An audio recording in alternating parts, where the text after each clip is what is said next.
Good morning! Ngayon po ay we're going to have a good day. Cut! Cut! This is morning. Morning Saturday. Yeah. Good morning. Anyway, good morning to you.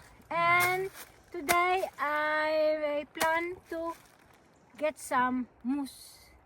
In Swedish, moose. But in English, moose. How can I pronounce that? But moose, you know the thing, the green one that grows in the ground, like that. I'll show you. That one. Moose in English. Yeah, in Swedish is moose. Mosa. And then I have plastic to get today, and I will pick up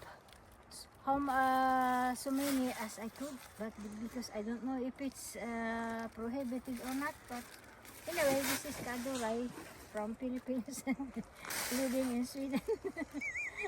So here we go. Come follow me. Wait. How are you guys? I hope you have a good day today, and keep smiling, keep shining. Voila! Check up. Hubby, follow me. My hubby is the cameraman today because I'm going to pick up some. Yan, ganito po yan. This is what it looks like. Oh, this one. Look at this one. Really nice. Ganda po ito sa sa decoration. So, and thank you for the music. This is candy. Alam nyo, mahal ito. This is very expensive to buy. That's enough because they said that we can gather little, not whole village. Because it's not allowed. So thank you. Ito na po ang ating moose. Moose. Like that, moose. Moose. Tayo na po. Let's go and rock and roll. Hallelujah. Hallelujah. Alligator. So this also. The green one. But I have that at home. Look at this one. I have that at home, so we can put it again. So follow me. So I will make this something at home. See you a minute. Hi, in a minute. Oh mama, holag magkalang balagkaan. So, pakabalik na tayo. Panguha ng itong ating kinuhang moose, tawag rin moose. So ngayon, meron ako ditong basket. Ang basket dito natin ilalagay yun. Ilalagay natin ng lupa at tayo magdidekorasyon. So, come with me and start na tayo. Mag-start tayo ng kung anong ating mailagay dito. Malaki pa sa mukha ko yan Huli na po kayo. Sige, come and see you. Magpalit muna tayo ng outfit. Dahil ito ay panglabas ko naman sa sa forest. Yung dilaw. So, na lang tayo ng dilaw. Yung aking tag dito. yung sa harden kung magpalit tayo ng sa aking harden na outfit dahil yung dilaw ay pang garden. So mamaya po, sige po. So na po tayo, start na tayo bago tayo abutin ng eucalyptus. Today it's nice weather, but while ago when we gather this moss, it was really dark. and gray, always gray. I said always gray, but it is always gray. Gray, walang blue. So, this is what I will do. Dito po, I will decorate this basket, and I will put it inside my kitchen for Christmas decoration, of course. And we will see what is the result. We will find out. So I have this one also. I will use this for decoration. Pine tree, Scott, something like that. Skota. Skota. Ang tawag po sa Swedish. I have my gloves. Oh, my gloves is there. Teka. Oy, kita nga aking kalbo doon yata. Hindi, Nagkalbuhin na sa pag-white. Charot. Lagay po natin. I have the soil in this one. I hope it's enough. You can see me sitting comfortable because this is my vibes. Hindi po malamig. Even if I'm cold. So, if you have nice stick, sometimes it's katal lang baba. Alam yan. So, here we go. In the sunshine, in the sunball. This one I will plant dito. Ay, naku naman. And this is really nice. We call that in Swedish hasayant. I don't know in English, but I will search. This is blue. The blue, purple, and this white. This is Christmas vibes. So every Christmas they sell that, and let's make. So this time I have my own shoes. See, not my husband's. Paalam mo naman yun, dahil nadadapa ako dun sa sa malaki. Ito po, ganito siya. Alisin lang po natin yan.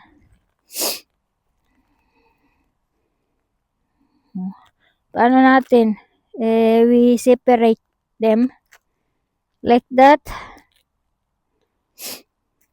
Look, it's really beautiful and it smells very good. Ang galing. Para itong sibuyas siya. Hindi naman po ito. You can't use that for cooking. No. It is, sa flour. I don't know. How can you say never go away? So, I'm happy na. Pag hindi pa naman umukay siya. And we will put this one, the mousse. So, at the soil will, ang soil ay laging wet to make it moist. Moist siya. Kaya, lagay natin ito. I have also the green one in but this silver one is so special. Silver. And you know what will I do in this area? Look, just a moment, please. Found like this in my box. Yes, last year. And I will make this. Put it in the middle, and I will put a light inside, and it's gonna be really beautiful. Para siyang may light doon. Dapat pala lagyan ko para mataas-taas siya, no? I will gather some stone to make it higher. Mm-mm-mm. Yeah, I think it's enough. The two stone that got together again. Nag-amo sina itong si ano nag-amo sina. Pero, it is, so yan siya. Yan, tama yun. Ito, parang itong ano, parang buhok sa ano, sa kilikili. Hindi nagbagbanas pawis. Ganda kung ganito, yung mga masenyor na ganito ang buhok sa kilikili. Charot naman sa inyo naman. Charot naman. Ako nga ay senior na. Oh, magsisenyor na, alam nyo naman. Kalaman nyo naman, alaman nyo man. Tapos green naman dun sa ano, sa gitna. Kuha tayo sa aking ano, sa aking garden. Just a moment, we will pick it up in the ano, in the garden. So, I'm back. This is na. Kinuha ko lang dun sa aking garden. So, ilagay natin dito sa gitna ng ay, ito pa patataasin ko pa ito. Lagay ko dito ng ano. Ano kung ilalagay ko dun? Ay, ano. What will I... Ay, ito. Ito, pwede ito. Ay, white na lang. Dahil white siya. Lagay natin dyan. Yan. Tingnan natin ito. Simbahan natin. Ayos. White yun. Tapos, kuberan na lang natin ng green. Oh. Huh? You see, naman. Tayo naman madiskarte naman tayo dyan. Sa loob ko ito ilalagay sa may kitchen. Para na, oy, ano naman, are. Na ano nangungulit-ngit. So, what do you think, guys? Na yan, tapos na. Tapos na kaya? Ay, hindi pa, ano, lagay pa natin ng ano, mousse. Dami ko dyan sa ano, sa aking grass.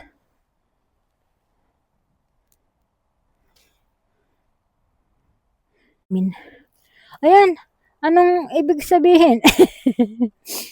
Ano na po? So, dahil ito pa'y bumulaklak. So, maging white yan. Saka yung ano, blue ito. So, maganda na. Para sa akin naman. So, what do you think, guys? Oh, this is my, ano, project. Oh, ganda, no? Tapos, lalagyan ko po ng light in the back. So, pag sa gabi, very maganda na. Maganda ang kanyang padali. So, iharap natin dyan. Oh, tingnan nyo naman yan. What do you think, guys? Easy and done. Tapos na ang kalaban. Oh, magaling hindi tayo inabutan ng ano. Alisin natin ito. Hindi natin inabutan tayo ng Christmas. Oh, tama na po yan ano. Lagay na lang natin pati ng mga green. Alam niyo ito, itong nandito, itong inuupuan ko dito, itong mga nakalaylay na to. Magandang pang ano yan, pang decoration. Kuha tayo. Lagay natin din sa ano dito. Dito, sa paloyloy. Yan po ang paloyloy. Oh. Tingnan yan. Nasa tabi na. Pagka ako'y gusto ko yung nasa tabi na ng aking kukuhanan. Tingnan natin, lagay na lang natin sa nakaloy-loy siya. Naku, hindi dahil sa aking kitchen na hindi man luloy-loy yan. Anuhin lang yan. Kakalmutin niya ng aking pusa. Kaya dito na lang. Kalata niya laruan. So, So, make it shine, in a shine, shine. Yan. Oh, shine. Na na na na na na na. This is my sunshine. Kuha pa tayo. Saan ito? Ito sa may paparito meron. Ala. Sumuot na. Sumuot na si Kaduray sa. Ala. Ayun, merong mahaba oh. Mahaba ito. Maganda. Sumuot na. Sa ano. Sa ilalim ng. Ha. Ito pwede rin po ito. Yung sinasaras. Yung ginaganon. Ito po, iba ito. Ibang plants ito kaysa dun sa nasa at the back at my house. It's totally different.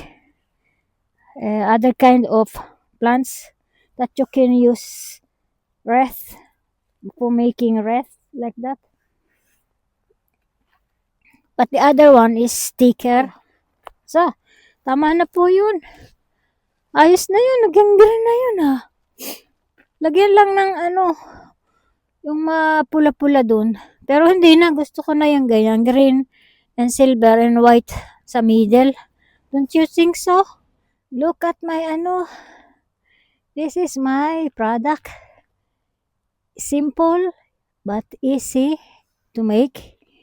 Bili lang kayo ng yung mga flower. And this one is my light simbahan church.